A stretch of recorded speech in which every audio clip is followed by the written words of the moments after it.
चलो आज का अपना अध्याय रहेगा मानवीय पर्यावरण, बस्तियां, परिवहन एवं संचार।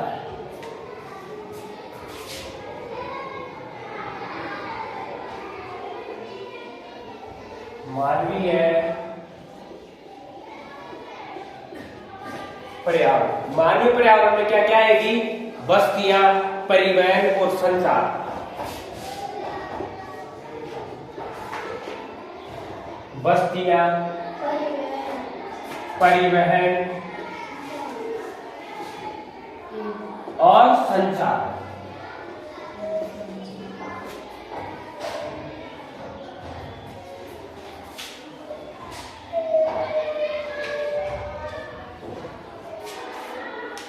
अब देखो मानवीय पर्यावरण, पर्यावरण के बारे में परि प्लस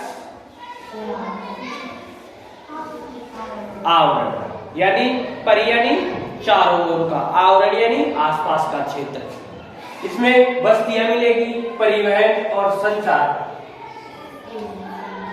एवं परिवहन और संचार एक ही बात है, ठीक है। बस्तियां किसे कहेंगे बताओ?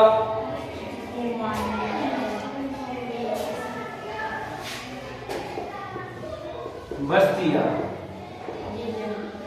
वे स्थान जहां भवन एवं मानव अधिवास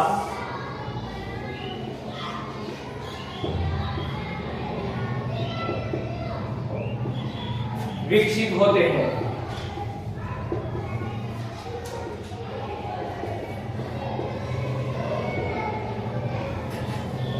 बस्तियां कहलाएगी वे स्थान जहां पर भवन, अब भवन किसको कहेंगे? अपने मकान को। किसको कहेंगे? मकान को। और मानव अधिवास भी जहां पर मानव रहने की जगह हो, गुफा हो मान लो, और या फिर कोई कच्चे मकान हो, कच्चे घर हो, जैसे भी जो भी मानव को रहने का स्थान है वो समस्या कहलाती है बस्तियां उसके आसपास। जैसे मान लो कुछ जनजातियां हैं, कुछ घास फूस के मकानों में रहती है, झोंपड़ियां बना के रहती है, और कुछ है जो पत्थर से निर्मित या फिर लोहे से निर्मित ये भवन बनाते हैं। जैसे मान लो टिन शेड, टिनों के माध्यम से, जो टिन होती है टिन के माध्यम से दीवारें वगैरह, वो आपने वो देखा थड़ी देखा? थड़ी देखा? थड़ी बिल्कुल टिन की बनी हुई होती है, चद्दर की बनी हुई होती है। ऐसे लोग बाकी मकान भी बना लेते हैं। जैसे जापान में ज्यादातर ऐसे लोग इनके मकान बनाए जाते हैं लोहे के ज्यादातर। क्यों? क्योंकि अगर भूकंप आते हैं, भूकंप से वो ढह जाते हैं। ढहने से अगर अपने जैसे पत्थरों के तो बहुत नुकसान हो जाएगा, बहुत सारा, है ना। तो इस वजह से यहाँ बस्तियां जहां पर मानव निवास करता है। अब देखो बस्तियां वे स्थान जहां लोग अपने लिए घर बनाते हैं। प्रारंभिक मनुष्य वृक्षों और गुफाओं में निवास करते थे। प्रारंभिक मनुष्य कहाँ निवास करता था? जबकि प्रारंभिक मनुष्य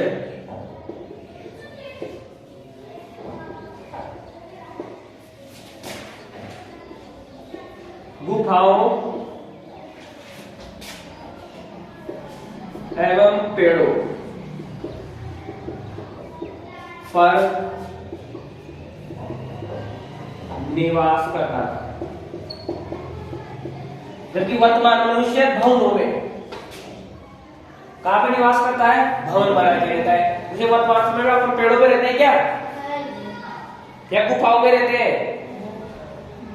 मकान बनाते हैं, भवन बनाते हैं, है ना, ईंट बजरी कंकड़ इसे मिलाकर। और उन्होंने निवास करते थे। जब उन्होंने फसल उगाना आरंभ किया तो उनके लिए एक जगह स्थायी घर बनाना आवश्यक हो गया। और मान लो जब शुरुआत के अंदर ये गुफाओं में रह रहे, पेड़ों में रह रहे, तो घर बनाने की आवश्यकता क्यों पड़ी? फसल उगाने के लिए। अतः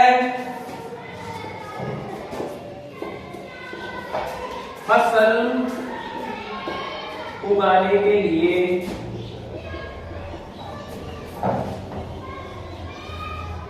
इन्हें स्थायी निवास करना शुरू किया। क्यों शुरू किया? फसल उगाने के लिए। और स्थायी निवास करने के लिए शुरू किया, तो उसमें किसकी जरूरत पड़ी इनको? अतः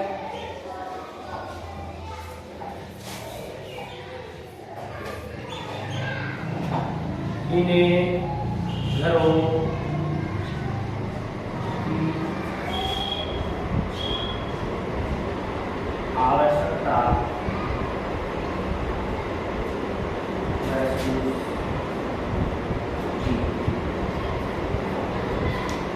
अगर एक बात बताओ बेटा मेरे को, जैसे आपने मान लो कि फसल उगा दिए हैं, और फसल उगा दिए, फसल उगा के आप मान लो कहीं घूमने चले गए, पानी वाले देखे, ठीक है, पेड़ लगा दिया अपने आपने, जैसे मान लो कि आम का पेड़ लगा दिया, या फिर कोई जामुन का पेड़ लगा दिया, या फिर मान लो कोई केले का पेड़ लगा दिया। मान लो आपने ऐसी जगह लगा दिया, वहां पर पानी वाली डालने की कोई दिक्कत है नहीं, वहां पर मान लो कोई नदी है या कोई आसपास में बोरिंग है, वहां से ऑटोमेटिक से पानी आ जाता है। आपने लगा तो लिया, लेकिन आप एक बार होता उसको लगा तो दिए, लेकिन आप जब तक उसका ध्यान नहीं रखोगे, हो सकता उसके केले आ जाए, जामुन जो भी फल लगे उसके, और फलों के समय आप उसका ध्यान ही नहीं रखोगे, तो कोई दूसरा भाई ले जाएगा आपका है, ले जाएगा ना। तो आपको क्या करना पड़ेगा कि यार मैंने पेड़ तो लगा दिया, लेकिन पेड़ को मेरे को रखवाली करनी पड़ेगी इसकी। कब तक? जब तक इसके फल नहीं आ जाते, और तब तक इसके फलों को मैं तोड़ दूंगा, है ना। तब तक क्या करोगे आप? रखवाली करोगे। हाँ भाई अब मेरी फसल कट गई, अब आराम से कोई दिक्कत है, अब कहीं घूमने जाओ। किसान करते ही नहीं करते, जब तक उनकी फसल नहीं करती तब तक फसल के उनको बहुत टेंशन रहती है कि यार फसल की रखवाली बहुत आवश्यक है, क्योंकि या तो वर्तमान समय में क्या करना है, हमारे फसल उसको नुकसान पहुंचा देते हैं, है ना, या और कोई अन्य कारण से। तो इस वजह से मानव को किसकी आवश्यकता पड़ी? घर बनाने की। किस वजह से? फसल की वजह से, खेती कर रहे हैं, खेती की वजह से। और बस्तियों का विकास नदी घाटियों के निकट हुआ। बस्तियां कहां बनी? नदी घाटियों के निकट। क्यों? क्योंकि बेटा मानव को जीवन जीने के लिए किसकी जरूरत होती है? जल ही जीवन है। जल ही क्या है बेटा? देखो जल अपने को जीने के लिए, पीने में काम आए, खेती में काम आए, है। अगर हम पशु रखे तो पशुओं को पीने में काम आए। बताओ जल बिना अपना कोई सा काम है क्या जो हो जाए? कोई भी काम नहीं है बिना जल के, तो कोई भी काम नहीं हो पा, है ना। तो इस वजह से मानव बस्तियां ज्यादातर कहाँ विकसित होने लगी? नदी, तालाब, इनके पास, है ना। और क्योंकि वहां पर्याप्त मात्रा में जल उपलब्ध था एवं भूमि उपजाऊ थी, व्यापार, वाणिज्य एवं विनिर्माण के विकास के साथ ही मानव बस्तियां बड़ी होती गई। और वहां पे क्या होता है? अगर मान लो नदी के आसपास एक तो खादर भूमि, खादर जानते हो? खादर और बांगर नहीं जानते? देखो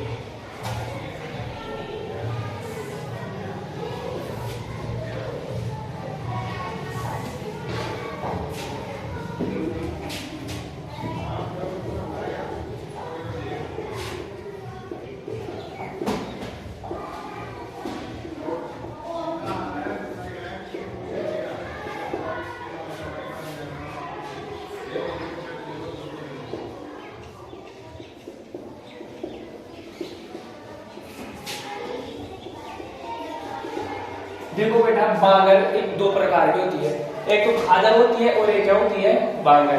बांगर का मतलब पुराना जालोर क्षेत्र। कैसा जालोर क्षेत्र बेटा?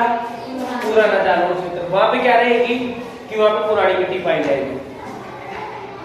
पुरानी मिट्टी का मतलब समझ रहे हो कि उसमें कई बातें थी। जैसे उदाहरण के लिए मान लो अपन ने पिछले वाली क्लासों में क्या पढ़ा था कि मिट्टी का निर्माण कैसे होता है। मिट्टी पर्वतों के घिसने से, है, नदी या नदी के द्वारा, पानी, बरसात के पानी के द्वारा पर्वतों के माध्यम से या कि चट्टानों के ऊपर गिरता है, तो चट्टानों का क्या हो जाता है? क्षरण होता है, कटाव होता है उनके, और कटाव के माध्यम से क्या होता है? मृदा का निर्माण होता है। और वो मृदा और उसके अंदर कई पेड़ पौधे कई उसके साथ साथ आ जाते हैं, उसमें मिक्स हो जाते हैं, और मिक्स होके वो सब किसमें घुल मिल जाते हैं? उस मिट्टी के अंदर घुल मिल जाते हैं। पेड़ हो गए, कोई जीव आ गया, कोई भी आ गया, मान लो जंगलों में रहने वाले जो भी जीव जंतु है, वो सब उसके अंदर क्या हो जाते हैं? समा जाते हैं। पेड़ों की पत्तियां आ जाती है, उसमें मिल जाती है, तो वो मिट्टी पानी के साथ बहा के लाई जाती है। और बहा के लाई जाती है तो कोई एक ऐसी जगह पे छोड़ दी जाएगी जहां पर नदी की बहाव कम हो जाए।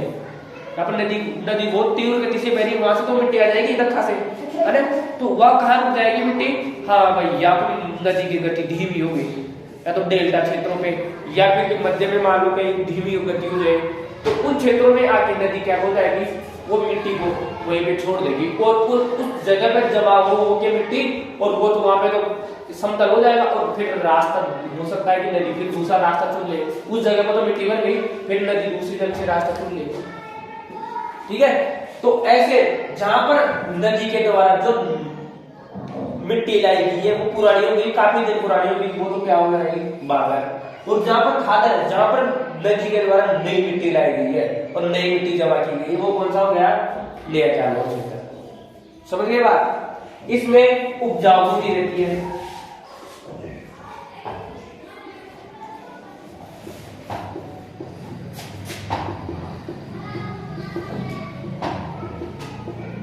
इसमें थोड़ी सी मृदा पाई जाएगी उपजाऊ, इससे ज्यादा उपजाऊ मृदा पाई जाएगी किसमें, खादर के अंदर। समझ रहे हो बात।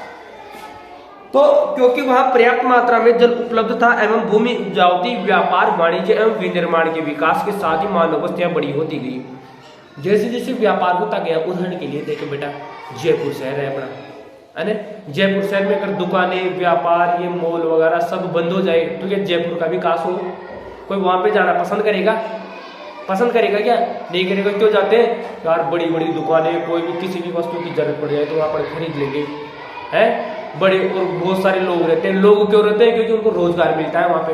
अरे रोजगार नहीं मिले तो लोग भाग रहे हैं बेटा, नहीं रहे हैं, उनको रोजगार उपलब्ध हो रहा है, रोजगार के साथ साथ उनको अपने दिनचर्या की जो भी आवश्यकता है उनकी पूर्ति वहां नजदीक में आसपास में पूरी हो पा रही है, हर आवश्यकता की पूर्ति लगभग वहीं पे हो पा रही है ना। तो इस वजह से उनका क्या होता जाता है, बड़े होते जाते हैं। अब मान लो कोई दूसरा क्या सोचेगा, यार मैं भी जाके मारूं, है, अब कोई गांव में आके बसेगा क्या कोई भी अपने, है, क्यों, क्योंकि यार वहां पे आवश्यकता की पूर्ति नहीं हो रही, वहां पर वो जितनी वहां पे संसाधन है वो संसाधन इतने है नहीं, वहां पे जितने रोजगार के संसाधन वो ग्रामीण इलाकों में है नहीं, वहां पे जितनी सुविधाएं, वहां जाओगे तो 10 बसें मिल जाएगी आपको एक ही जगह जाने के लिए, और अपने गाँव में एक ही बस नहीं मिल पाएगी, है कि नहीं बात, है, मिलेगी तो कोई सुबह शाम मिलेगी, उसके बाद मिलेगी नहीं।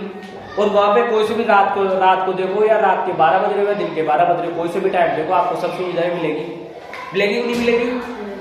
तो इस वजह से वो क्षेत्र क्या होते जाते हैं, बड़े विस्तार होते जाते हैं उन क्षेत्रों का। और व्यापार वाणिज्य विनिर्माण के विकास के साथ ही मानव बस्तियां बड़ी होती गई, नदी घाटी के निकट बस्ती पनपने लगी एवं सभ्यता का विकास हुआ।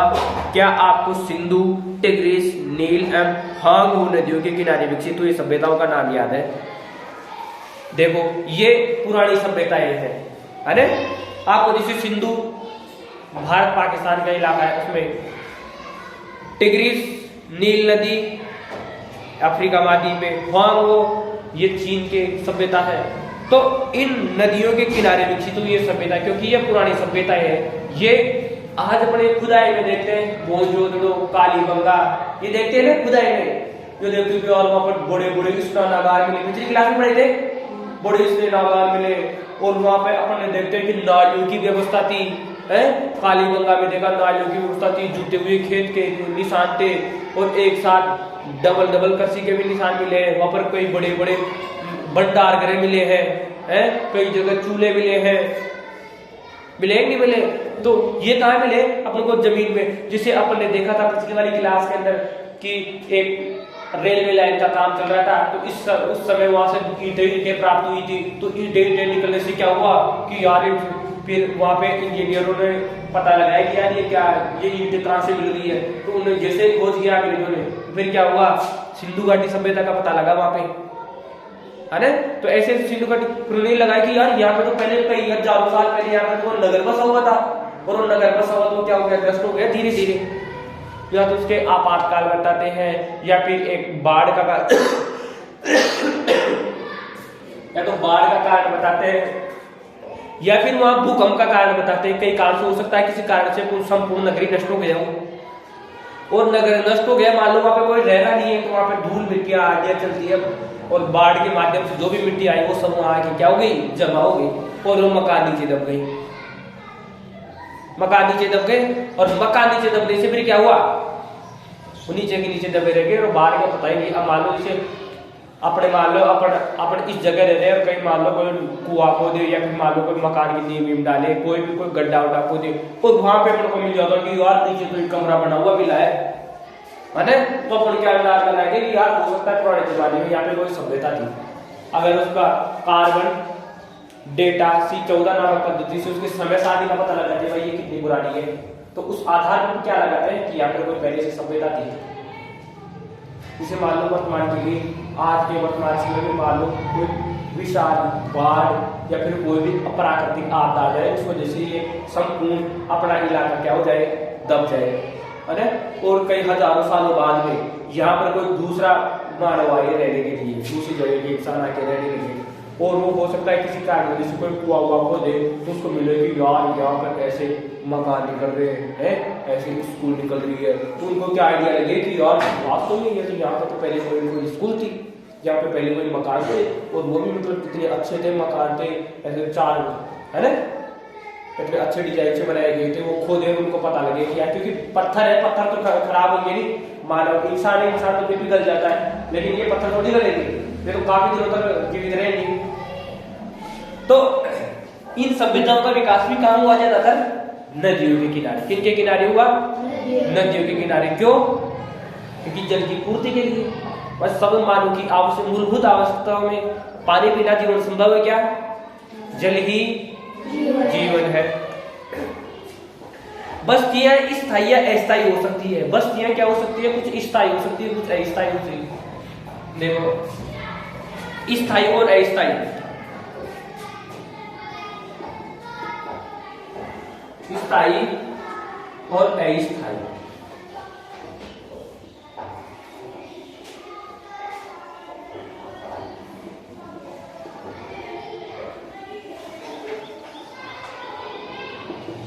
अब देखो स्थायी बस्ती किसे कहेंगे, जैसे वर्तमान में जैसे अपना गांव है,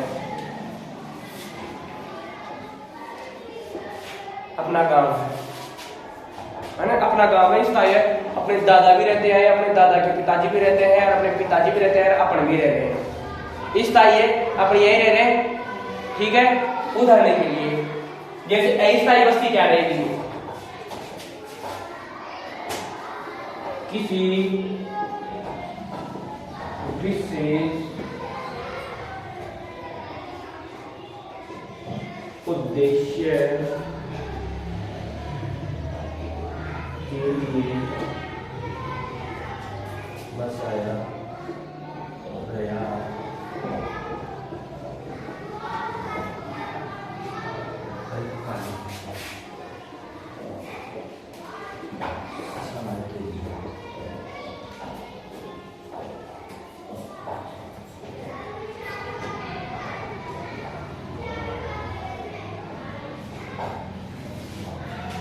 विशेष उद्देश्य के लिए बसाया गया अल्पकालिक समय के लिए क्षेत्र बस्ती, उसे क्या कहेंगे, अल्पकालिक समय के लिए।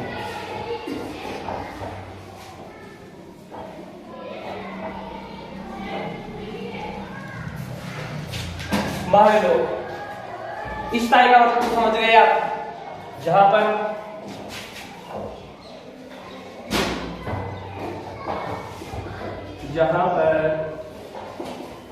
पीढ़ी दर पीढ़ी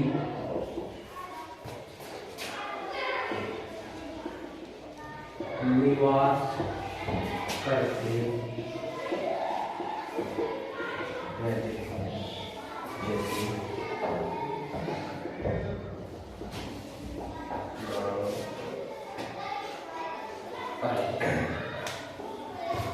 अब देखो उदाहरण के लिए स्थायी तो समझ गए, जैसे अपना घर है, अरे जयपुर है, ये पीढ़ी दर पीढ़ी मतलब स्थायी निवास है। लेकिन अस्थायी बस्ती उदाहरण के लिए जैसे बेटा आपने कभी देखा होगा कि मान लो जैसे अपने ये मुंबई वाले रोड का काम चल रहा है ना, अब आपने देखा होगा कि इसके किनारे पर कई कई जगह पर इसमें काम करने वाले लोग बाग रह रहे हैं बेटा, रह रहे हैं, वो तंबू तान रखे हैं, या फिर हो सकता है कच्ची ईंटों से मकान भी बना लिए कई ने, मतलब कच्ची ईंटों से मकान भी बना दिए, टेंट मिनट से बंद कर रखे। आप में से इधर लाइन तरफ कौन गया ना, है ना? तो उधर आपने देखा होगा इस रोड के बगल के अंदर एक बिल्कुल एक शहर की तरह बसा दिए, चारों तरफ से टेन लगा के, उसके बीच में बिल्कुल मकान से मतलब कमरे बना दिए, और उसके अंदर एसी वगैरह सब सुविधा बड़ी अच्छी तरीके से, और चारों तरफ लाइट वगैरह बड़े अच्छी तरह से बसा दिए। अब देखो बेटा, वो अभी बसा लिए, लेकिन उनका उद्देश्य क्या है? जब तक ये रोड का काम चलेगा, तब तक जैसे रोड का काम पूरा हुआ तो उठ के चल जाएंगे, वो दूसरी जगह बसाएंगे, क्योंकि वो सबको हटा के चल जाएंगे।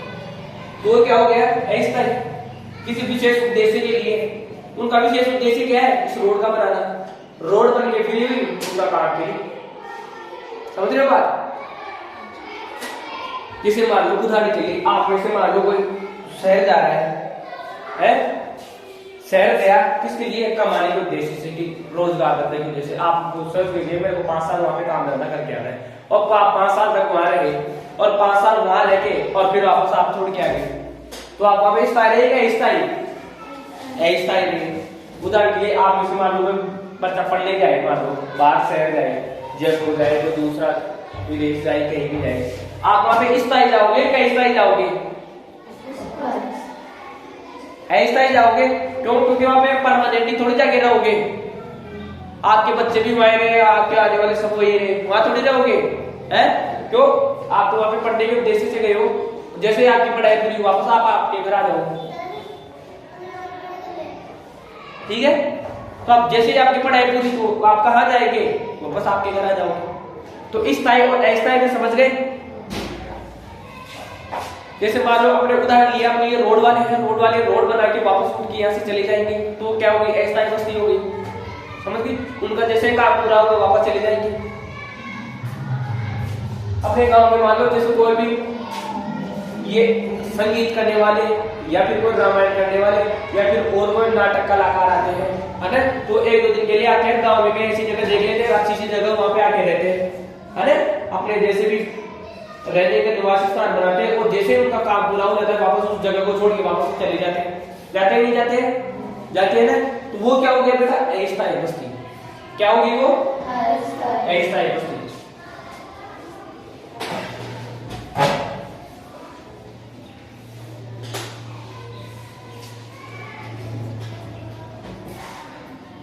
अब देखो, बस्ती स्थायी या अस्थायी हो सकती है। जो बस्तियां कुछ समय के लिए बनाई जाती है उन्हें अस्थायी बस्ती कहते हैं, और घने जंगलों, गर्म एवं ठंडे रेगिस्तान तथा पर्वतों के निवासी अक्सर अस्थायी बस्तियां बनाते हैं। और अस्थायी बस्तियां कौन बनाते हैं? ज्यादातर लोग ठंडे, या तो बहुत ज्यादा ठंडे इलाके में रह रहे, या पर्वतों पे रह रहे, या फिर रेगिस्तान में रह रहे। वो क्योंकि वहां पर कुछ समय के लिए जाएंगे और फिर वापस बाद में आ जाएंगे।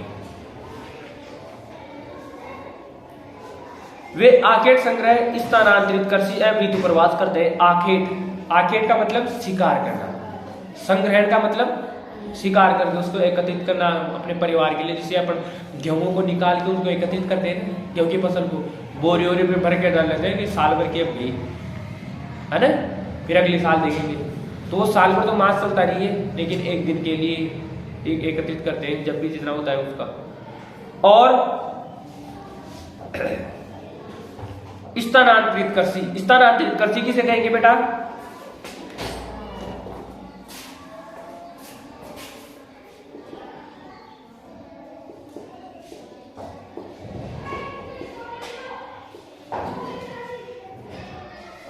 स्थानांतरित कृषि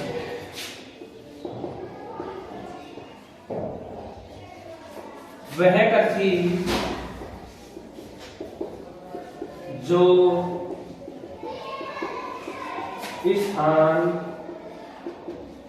बदल कर की जाती है। स्थानांतरित किसे कहेंगे? वह कृषि जो स्थान बदल के की जाती है, उसे कौन सी कृषि कहेंगे बेटा? स्थानांतरित कृषि। स्थानांतरण, स्थान खुद में इसमें स्थान आ रहा है ना? तो स्थान बदल के कृषि की जाती है।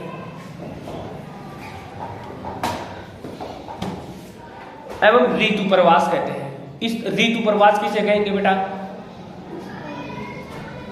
देखो जैसे ऋतु प्रवास किसे कहेंगे? ऋतु का मतलब है जैसे अपने सर्दी, गर्मी, वर्षा, बसंत, ये ऋतुएं चलती है। इन ऋतु के अनुसार बेटा परिवर्तन होता है। परिवर्तन कैसे? जैसे मान लो शीत ऋतु है। कौन सी ऋतु? शीत ऋतु है। शीत ऋतु में आप ठंडे इलाकों में जाओगे या फिर गर्म इलाकों में जाओगे? बताओ। शीत ऋतु में क्या होता है? भयंकर सर्दी पड़ती है ना? तो वहां पे अब एक बात बताओ, भयंकर सर्दी पड़े है, उस स्थान से आप ठंडे इलाकों में घूमना जाना पसंद करोगे, गर्म इलाकों में जाना पसंद करोगे? गर्म इलाकों में जाना पसंद करोगे, है ना? देखो ऋतु प्रवास में एक तरह से आप अपने आसपास सबने देखा होगा कि ये भेड़ चराने वाले आते हैं। वो एक समय होता है, कौन से समय में आते हैं सबसे ज्यादा? बरसात के दिनों। बरसात शुरू होती है उस समय आते हैं, बरसात के दिनों में आते हैं ना। और बहुत ज्यादा मात्रा में भेड़े लेके आते हैं नहीं आते हैं। तो वो क्या है? एक तरह से ऋतु प्रवास। क्यों? क्योंकि उनको पता लग गया कि भाई अब बरसात होने वाली इधर, तो इस इलाके में से चलते हैं, अपनी वो चराते हुए जाते हैं उस इलाके से। समझ रहे हो? तो ऋतु प्रवास का मतलब क्या होता है? जैसे मान लो माउंट आबू है, लोग बाग जैसे ही गर्मियां शुरू होती है तो माउंट आबू पर घूमना जाना पसंद करते हैं। क्यों? क्योंकि माउंट आबू अपन ने पिछली वाली क्लास में पढ़ा था कि ऊंचाई के साथ साथ तापमान क्या होता जाता है? घटता जाता है। सौरमंडल में तापमान क्या होता जाता है? ऊंचाई के साथ साथ घटता जाता है। तो जैसे माउंट आबू लगभग 1722 मीटर की ऊंचाई पर स्थित है। कितने? 1722। तो वहां पर क्या है? तापमान कम पाया जाता है।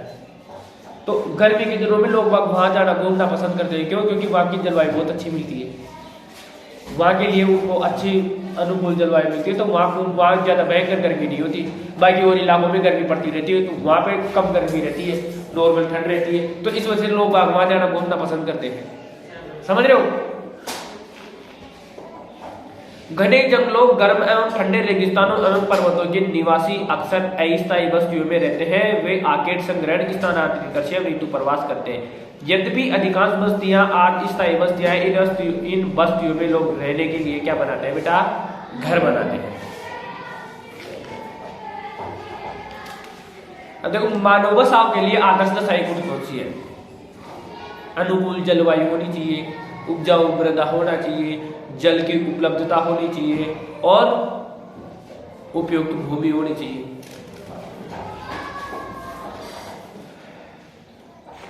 देखो ऋतु प्रवास लोगों के मौसमी आवागमन और ऋतु प्रवास करते हैं। जो लोग पशु पालते हैं वे मौसमी परिवर्तन के अनुसार नई चारागाहों की क्या करते हैं? खोज भी नहीं करते हैं। ज्यादातर ऋतु प्रवास कौन करते हैं? कौन करते हैं बेटा? पशुपालक। पशुपालक क्या करते हैं? जैसे मान लो इस ऋतु में यहाँ से अपन ने फसल पूरी होगी, तो इसके बाद में अपन दूसरी जगह चलते हैं, दूसरी जगह की फसल को काट लेंगे। तो इसीलिए अपन ने कौन सा उदाहरण देखा था कि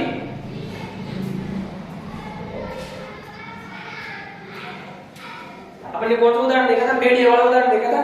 भेड़ चराने वाले आते हैं, बकरी चराने वाले। देखो एक कहानी है, एक मेरी का जन्मदिन था, केक काटने के लिए वह अपने मित्रों के साथ गुरप्रीत की प्रतीक्षा कर रही थी। मेरी का जन्मदिन था, केक काटने के लिए वह अपने मित्रों के साथ गुरप्रीत की प्रतीक्षा कर रही थी। आखिरकार थकी, खांसती और हाँफती हुई गुरप्रीत पहुंची। उसने बताया कि अत्यधिक यातायात जाम था। मेरी माँ मिसेस थॉमस ने गुरप्रीत की पीठ थपथपाकर गहरी सांस भरी। ओह, हमारे शहर में बहुत प्रदूषण है। प्रसाद हाल ही में गांव में आया था। उसने पूछा कि शहरों में इतना प्रदूषण तथा यातायात जाम क्यों होता है? शहरों में बढ़ती आबादी के कारण दिन प्रतिदिन वाहनों की संख्या क्या हो रही है? बढ़ती जा रही है। मेरी के पिता थॉमस ने कहा कि मेरे ने पूछा तब लोग शहर क्यों आते हैं? उनकी मां ने उत्तर दिया कि वे यहाँ की नौकरी, बेहतर शिक्षा, अच्छी सुविधाएं, चिकित्सा सुविधा तलाशने के लिए आते हैं। मेरी ने फिर पूछा यदि इतनी अधिक संख्या में लोग शहर में आते रहेंगे तो ये सारे लोग कहाँ रहेंगे? मिस्टर थॉमस ने कहा कि यही कारण है कि अत्यधिक संख्या में गंदी बस्तियां एवं अवैध कब्जे वाली बस्तियां दिखाई देती है। यहाँ लोग भीड़ भाड़ एवं अस्वास्थ्यकारी परिस्थितियों में रहते हैं और शहरों में जल एवं विद्युत की कमी एक सामान्य समस्या है। प्रसाद ने कहा, हमारे गांव में बड़े सिनेमाघर, अच्छी सुविधा वाले स्कूल एवं अच्छे अस्पताल नहीं है, लेकिन हमारे यहाँ बहुत सारी खुली भूमि एवं सांस लेने के लिए ताजी हवा मिलती है। जब मेरे दादाजी बीमार थे तो उनको शहर के अस्पताल में लाना पड़ता था। भाई गांव में क्या है, खुला वातावरण है, अच्छी वायु है, कोई भीड़ भाड़ की जगह नहीं है, ना कोई जाम लगता है। जबकि शहरों में प्रदूषण है, भीड़ भाड़ की जगह है, कच्ची बस्तियां हैं, रहने की बहुत ज्यादा गंदगी रहती है। लेकिन वहाँ पे क्या है, रोजगार के साधन उपलब्ध रहते हैं, अच्छे अच्छे हॉस्पिटल रहते हैं, अच्छे अच्छे स्कूल रहते हैं, है ना। ऊपर दिए गए संवाद से बस्तियों के दो विभिन्न चित्रण हमारे सामने आते हैं, ग्रामीण एवं शहरी बस्तियां। ग्रामीण बस्तियां बस्ती होती है जहां लोग कृषि, मत्स्य पालन, वानिकी, दस्तकारी एवं पशुपालन संबंधी कार्य करते हैं। ग्रामीण बस्ती सघन या प्रकीर्ण हो सकती है। सघन बस्तियों में घर पास पास बने होते हैं, जबकि प्रकीर्ण बस्तियों में लोगों के घर दूर दूर व्यापक क्षेत्र में फैले होते हैं। इस प्रकार की बस्तियां मुख्यतः पहाड़ी क्षेत्रों, घने जंगल एवं अति विषम जलवायु वाले क्षेत्रों में पाई जाती है। आज के लिए इतना ही, बाकी सर आ गए और ये इसके बारे में अपन कल चर्चा करेंगे। आज अपन ने देखा स्थायी बस्तियां और अस्थायी बस्तियां, है ना। और गांव में और शहर के बारे में अपन ने चर्चा कर ली कि शहर के अंदर कैसी जलवायु पाई जाएगी और गांव में कैसी जलवायु पाई जाएगी। गांव में क्या सुविधाएं मिलेगी और शहरों में क्या सुविधाएं मिलेगी। अधिक सुविधाएं कहाँ मिल रही है, शहरों के अंदर, है ना। जबकि अच्छा वातावरण कहाँ मिल रहा है, गाँव के अंदर मिल रहा है ना। तो और इसके बारे में अपन कल चर्चा करेंगे। ओके, धन्यवाद।